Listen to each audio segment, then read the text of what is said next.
વડોદરાની કોર્ટને બોમ્બથી ઉડાવી દેવાની ફરી એકવાર ધમકી મળતા સુરક્ષા એજન્સી સતર્ક બની ગઈ છે।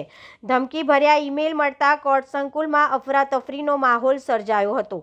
માહિતી મુજબ કોર્ટને ધમકી ભર્યા ઈમેલ મળતા જ તંત્ર હરકતમાં આવ્યું હતું। વડોદરા વકીલ મંડળના સેક્રેટરી દ્વારા તમામ વકીલો અને પક્ષકારોને તાત્કાલિક જાણ કરવામાં આવી હતી। ઘટનાની જાણ થતાં જ બોમ્બ સ્ક્વોડ, ડોગ સ્ક્વોડ અને પોલીસની ટીમ તાત્કાલિક કોર્ટ પર પહોંચી ગઈ હતી અને સમગ્ર કોર્ટ સંકુલમાં ચેકિંગ હાથ ધરાયું હતું। સુરક્ષા કારણોસર કોર્ટ સંકુલના ગેટ તાત્કાલિક બંધ કરી દેવાયા હતા અને અંદર બહારની અવરજવર પર નિયંત્રણ મુકાયું હતું। મહત્વપૂર્ણ બાબત તો એ છે કે 1 મહિના દરમિયાન ફરી એકવાર આવી ધમકી મળતા અનેક તર્ક વિતર્ક અને ચર્ચાઓ શરૂ થઈ ગઈ છે। હાલ પોલીસ દ્વારા ઈમેલના સ્ત્રોત અંગે તપાસ હાથ ધરવામાં આવી છે।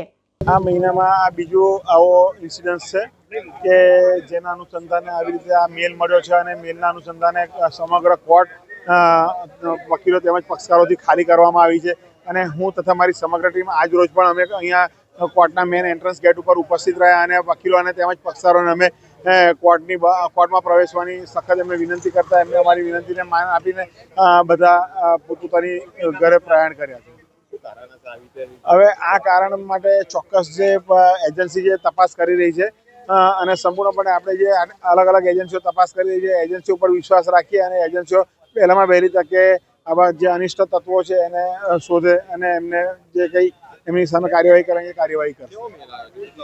કોર્ટને બોમ્બથી ઉડાવી દેવાની ધમકીનો મેલ આવ્યો છે 11 વાગે આવ્યો છે અને ડિસ્ટ્રિક્ટ રજિસ્ટ્રારે તાત્કાલિક અમને તેની જાણ કરી છે।